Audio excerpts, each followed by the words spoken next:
이 성찬을 나누면서 여러분과 함께 시편 32편 1절로 7절의 말씀을 본문으로 삼고 감격 인생을 삽시다 하는 제목으로 말씀을 나누기 원합니다. 지난 금요일에 말씀을 나누었던 내용처럼 사무엘하 11장에 보니까 다윗이 암몬과의 전쟁에서 전쟁터에 나가서 목숨을 걸고 싸우는 자신의 장군인 우리아의 아내를 전쟁 중에 있는 남편이 밖에 나가 있는데 그 아내를 범하고 임신시킨 이야기가 나옵니다. 이 정말 파렴치한 짓을 했죠.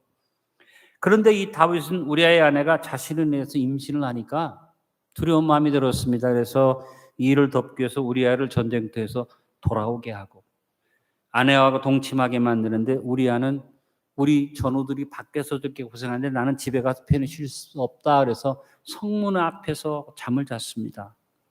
우리아가 눈치를 챘는지 충직된 마음이었는지 알 수는 없지만 다윗이 난감하게 됐습니다. 집에 가서 잠을 자야 자기가 아이를 베게 한 것이 숨겨질 텐데 집에 안 갔으니 이게 큰일 났다는 거죠. 그래서 다윗이 악한 마음으로 요압 장군한테 편지를 들려서 보냅니다. 우리아에게 말합니다. 너 이 편지를 요압에게 전달해라.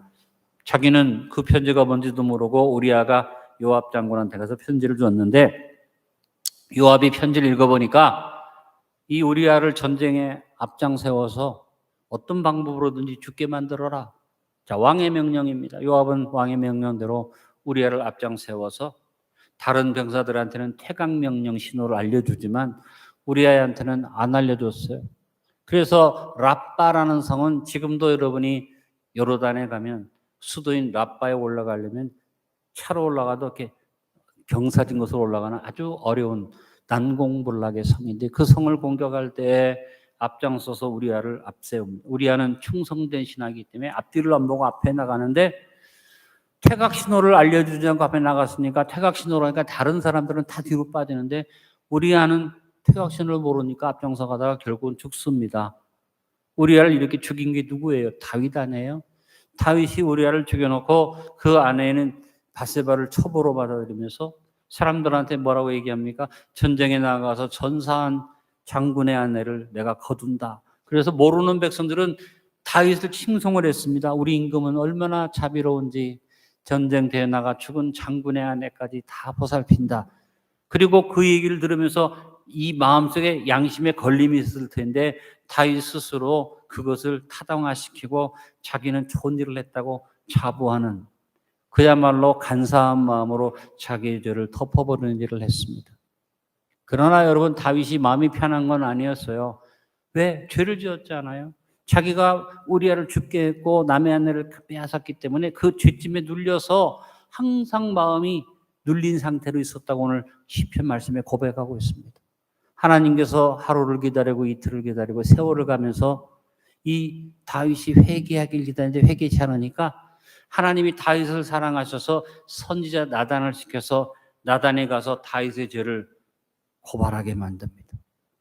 한 짓으로 보면 다윗이 자기 죄를 인정하지 않을 텐데 감사하게도 다윗은 나단의 고발을 받고 마음의 간사함을 버리고 회개하고 눈물로 그가 하나님 앞에 회개했습니다.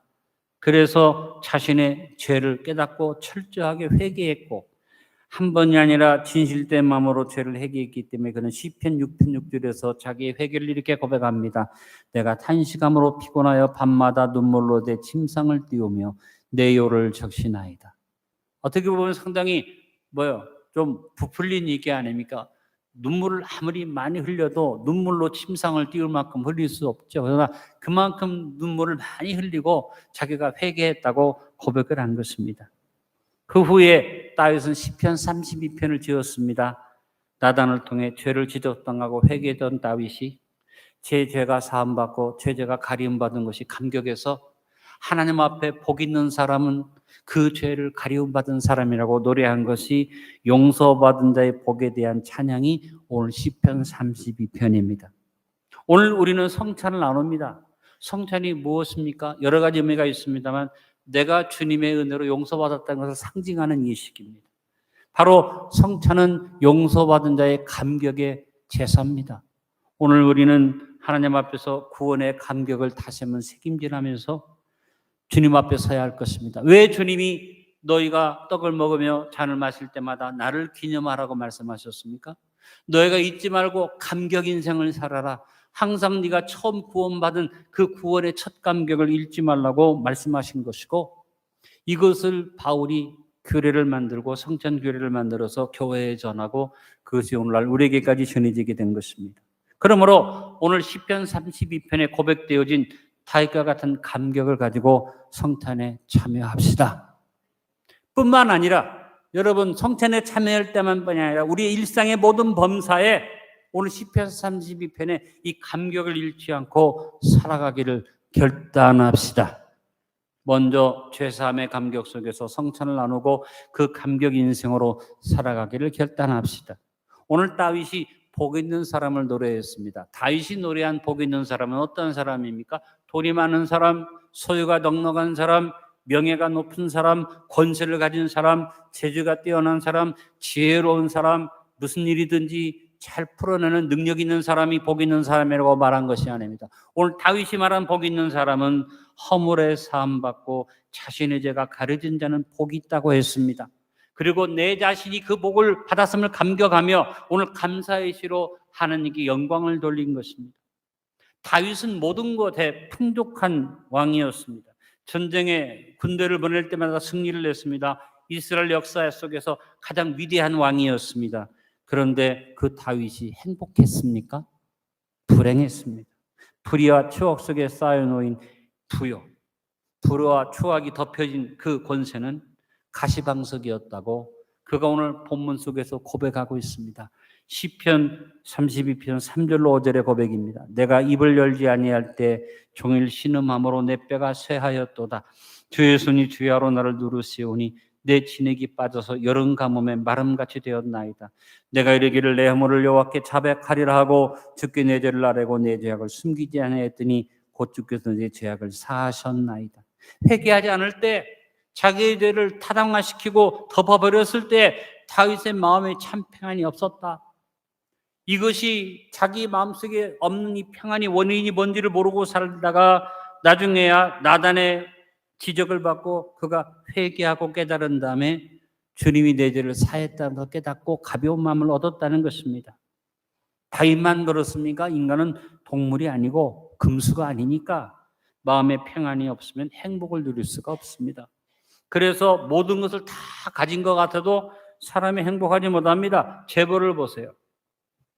권력자들을 보세요. 인류 스타들을 보세요. 행복해야지 되는데 그렇지 못한 사람이 더 많지요. 마음에 답답한 것이 눌리고 있으니까 이걸 해결하려고 돈도 쓰고 쇼핑도 해보고 술집도 가고 향락에 취해보지만 그것이 사람을 해방해 줄 수는 없어요. 그런데 여러분, 우리는 어떤 축복을 받았습니까? 오늘 다윗이 받은 복을 오늘 여기에 오신 여러분이 받으셨습니다. 누가 복 있는 사람입니까? 안디옥 교회 11시 예배에 나와서 예배드리면서 하나님 앞에 죄사함 받은 사람, 하나님께서 그 죄를 인정하지 않는 사람, 허물이 가려짐을 받은 사람, 그 사람이 복 있는 사람이에요.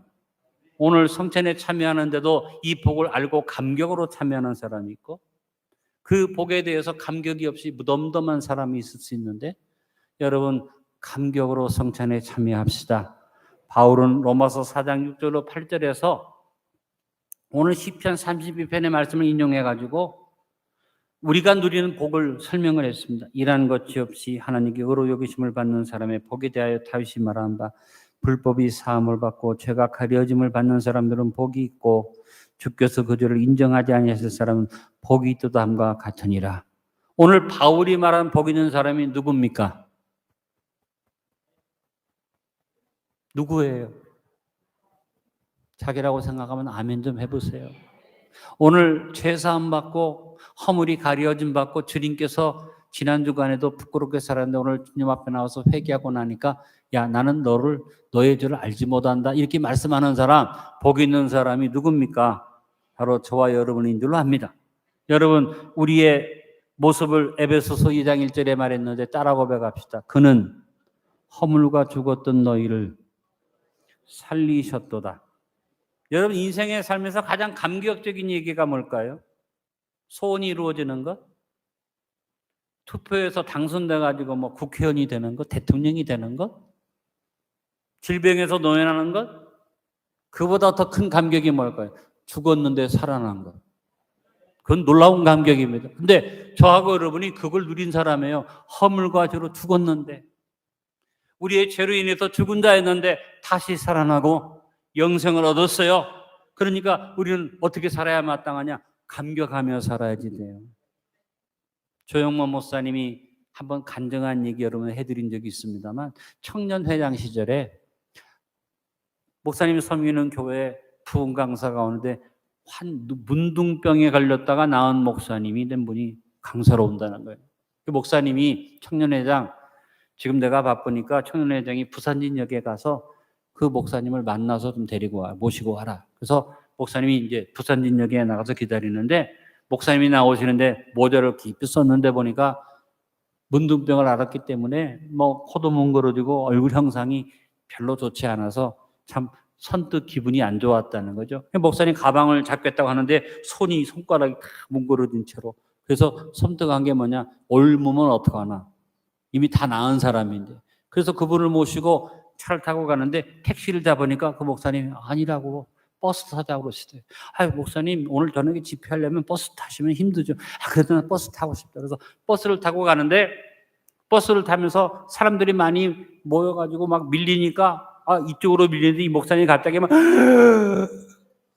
그래서 막 저 목사님 놀래가지고 아유, 목사님 괜찮으세요? 괜찮다고. 또 조금 있다가 또 몇 번이나 그러셔서 목사님 왜 그러십니까 했더니, 청년, 내가 문둥병일 때는 아무도 나를 만나주지 않았어. 가족도 나를 멀리했어. 근데 주님이 나를 치료하셔서 문둥병이 다 낫고 나니까 이렇게 사람이 부딪히면 내가 너무너무 감격이 돼. 내가 문둥병에서 나았고 나서 너무 감사해서 막 또 주여, 그 얘기를 듣고 조영모 목사님이 야 하는데, 그분이 하시는 말씀이, 이보게 청년, 문둥병 걸렸다 나은 내가 감격이 있지. 자네는 죽을 병 걸렸다가 다시 태어난 거 아닌가? 나처럼 감격하며 살게. 조영모 목사님이 고백하셨어요. 내가 부흥에 참석하기 전에 버스 안에서 받을 은혜를 다 받았다. 여러분, 오늘 예배에 참여하는데 감격으로 오셨습니까?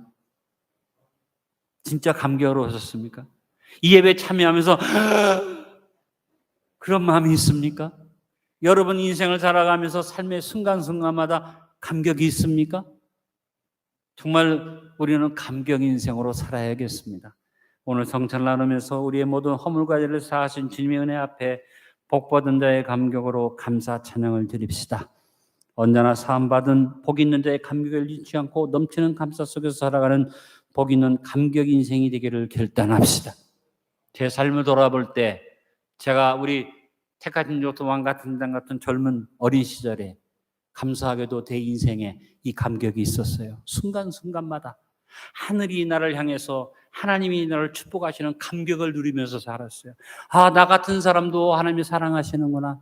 그리고 내가 신학교 가면서 넘치는 감격을 가지고 신학교에 가서 하나님 앞에 영광을 누렸던 지금 누리는 감격은 그때에 비하면 아무것도 아닌 것 같아요. 그 감격을 기억합니다. 나는 오늘 참여한 우리 중고등 학생들이 하나님이 나를 일찍 불러주시니 감격 속에 살기를 원합니다.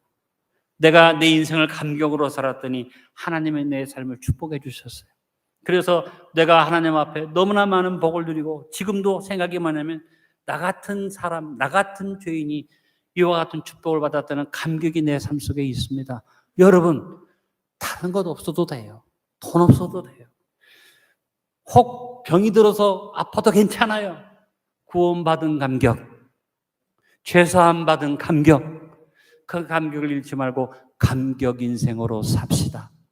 오늘 성찬에 참여하면서 여러분 성찬에 떡과자를 마실 때 감격이 있는 그런 참여자가 될 수 있기를 축원합니다. 성찬을 나누며 간사한 마음을 버리고 속량받은 감격 인생으로 살아가기를 결단합시다. 다윗이 자기들 덮고 사람들 앞에 외식을 했는데 나단이 와서 자기 죄를 다 드러낼 때 다윗은 어떻게 했습니까? 간사한 마음을 버렸어요. 변명하는 마음을 버렸어요. 수치를 드러냈어요. 그리고 하나님 앞에 그가 회개한 다음에 느낀 것이 뭐냐? 여호와께 간사함이 없으므로 정죄함을 받지 않는 자가 복이 있다. 깨달아 보니까 숨기고 자기를 감췄던 것이 복이 있는 것 아니라 간사한 마음이 없이 드러냈더니 그것이 나에게 축복이었다. 여러분, 마음이 간사한 자는 죄가 드러나면 회개하지 않고 남에게 핑계를 댑니다. 여러분도 마찬가지고 우리 중고등학생들도 마찬가지고 내가 좀 부끄러운 일이 생기면 내가 드러내기보다는 자꾸 감추고 남한테 핑계대잖아요. 아담과 하와가 범죄했는데 하나님이 너 왜 선악과 먹었느니까 아담이 저 여자가 먹으라 했습니다.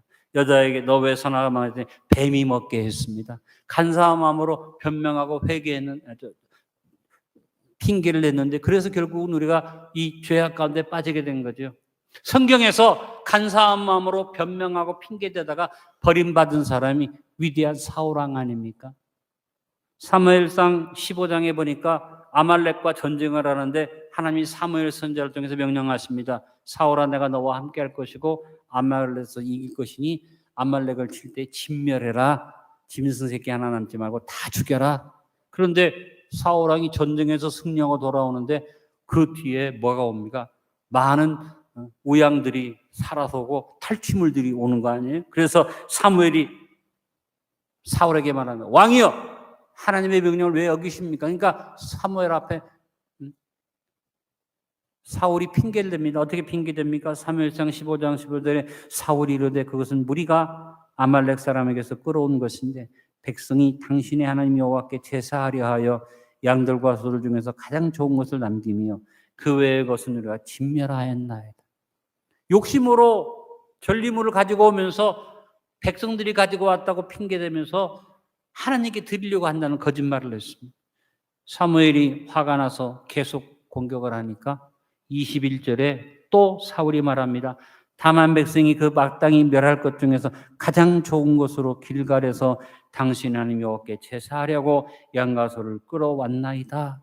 변명했어요. 그때 사무엘이 뭐라고 하니까 순종이 제사보다 나은 것을 모릅니까?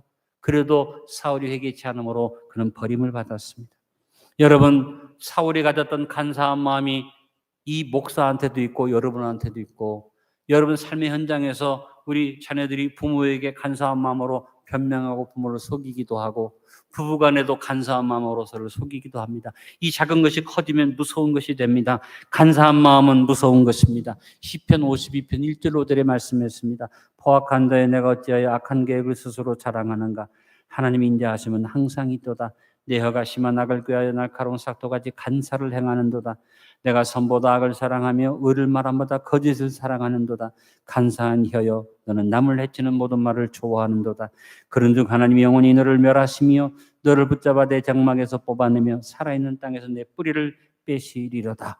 여러분, 이 무서운 간사한 마음이 얼마나 무서운 걸 알고 여러분 철저한 감사한 마음을 버리기를 결단합시다. 여러분의 허물과 죄에 대하여 변명하지 맙시다. 숨김없이 드러내고 벌거벗는 마음으로 회개하는 심령 될 수 있기를 간절히 바랍니다. 안디옥 교회 성도들, 특별한 시험에 나온 성도 여러분, 회개하는 심령으로 삽시다. 이사야서 66장 2절에 나 여호와가 말하노라. 내 손이 모든 것을 지었으므로 그들이 생겼느니라. 무른 마음이 가난하고 심령이 통회하며 내 말을 듣고 떠는 자 그 사람은 내가 돌보려니와. 하나님 말씀을 듣고 떨고 그 마음에 간삼을 버리는 사람은 하나님이 돌보십니다. 안디옥 교회 성도들이여 성찬을 나누며 간사한 마음을 철저하게 물리치고 당당한 회개자로 주님 앞에 섭시다. 오늘 예배만이 아니라 언제나 마음의 간사함을 버리고 담대하게 정직하게 회개하며 주님 앞에 나아가는 감격 인생의 삶을 삽시다. 정결한 마음 주시옵소서. 정직한 영을 새롭게 하소서. 언제나 주님 앞에 간사한 마음을 버리고 우리가 감격 인생으로 살아갈 수 있게 되기를 바랍니다. 또 하나, 경건한 기도자로 성찬을 나누며 경건의 감격 인생으로 살아가기를 결단합시다. 회개하지 않는 사람은 어때요? 눈치 보고 피해요. 신앙을 떠나서도 집안에서도 자식이 죄를 짓거나 부부간에 누가 죄를 지으면 눈을 마주치지 못합니다. 힐힐 딴 데 쳐다봅니다. 여러분이 자식을 볼 때 들고 자식 입장에서도 그렇죠. 내가 잘못하고 부모한테 회개치 않고 고백치 않으면 부모님 얼굴을 잘 못 보게 돼요. 이것이 인생이에요. 이것이 사람이에요. 아주 뻔뻔하게 쳐다보는 경우도 있지만 그러기가 쉽지가 않죠. 이것이 회개치 않은 사람의 모습이에요. 근데 회개하고 토설한 사람은 눈치 볼 게 없어요. 잘못해서도 눈치 볼 게 없어요. 똑바로 쳐다볼 수 있어요. 그리고 내가 잘못을 범했어도 내 죄를 드러내놓고 용서받으면 그 다음에 당당하게 마주설 수 있어요. 다윗은 철저하게 회개한 다음에 하나님과의 진정한 교제가 회복된 것을 감격으로 노래했습니다. 6절로 7절. 이로 말미암아 모든 경건한 자는 주를 만날 기회를 얻어서 주께 기도할지라 진실로 용서가 범람할지라도 그에게 미치지 못하리이다. 주는 나의 은신처이오니 환난에서 나를 보호하시고 구원의 노래로 나를 두루시리이다. 여러분, 내가 죄를 회개하면 뭐가 오느냐? 만날 기회를 얻는다. 죄를 회개하면 대화할 기회를 얻는다. 인간과 인간 사이에서도 죄를 해결하고 나면 얘기할 수 있는 기회를 얻고 다시 요청할 수 있는 기회를 얻는 것처럼 하나님 앞에 회개한 사람은 주를 만날 기회를 얻는다. 구약시대에는 은혜의 만남이 없었어요. 그래서 의인 욥이 고난을 당하고 힘든 일을 당해서 다 뺏겼는데 그가 욥기 23장 3절에서 뭐라고 단식합니까? 내가 어찌하면 하나님을 발견하고 그 처소에 나아가랴. 이것이 구약의 고백이었잖아요. 근데 신약의 고백은 뭡니까? 은혜 시대. 우리가 살고 있는 이 은혜 시대는 만남의 기회가 수시로 주어져 있고 언제나 주님 우리를 만나기를 기대하고 계시면서 예수 이름으로 기도하라고 그러셨고 우리가 언제나 예수님을 만날수록 성령님을 보내신 줄로 믿습니다.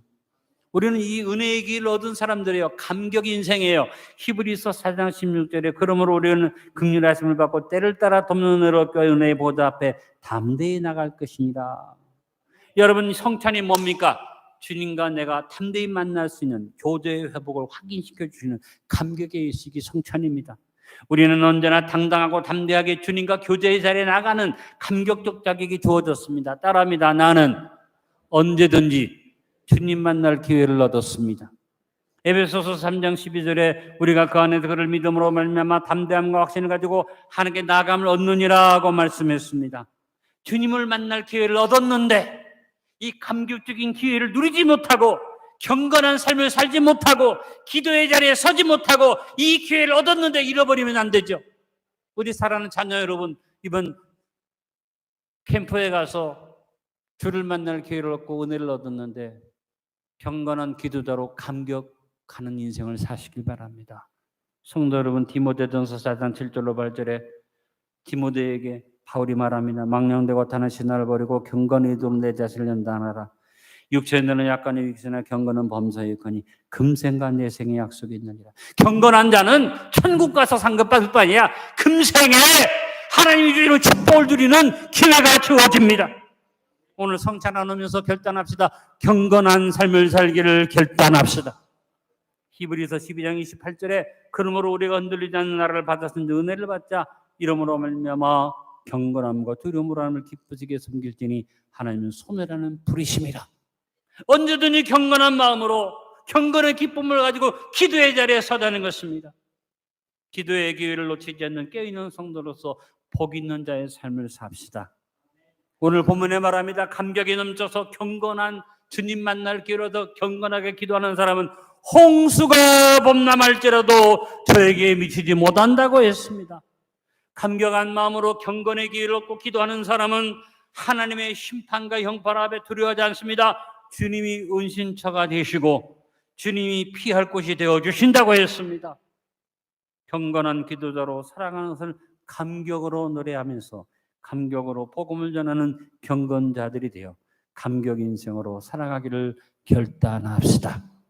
오늘 말씀의 결론을 맺습니다. 성찬을 나누며 다윗의 회개 기념식을 묵상하며 감격의 마음으로 2023년 후반부 살 것을 결단하며 성찬에 참여합시다. 모든 허물과 죄가 사함받은 복 있는 자의 감격으로 살아갑시다. 간사한 마음을 버리고 정죄를 당하지 않는 감격으로 복 있는 자의 삶을 삽시다. 언제나 경건을 이루어 주님 만날 기회를 얻는 복 있는 경건한 기도자의 감격으로 살아갑시다. 큰 소리로 고백합니다. 감격 인생을 삽시다. 조용히 영상을 묵상하면서 성찬 준비하겠습니다.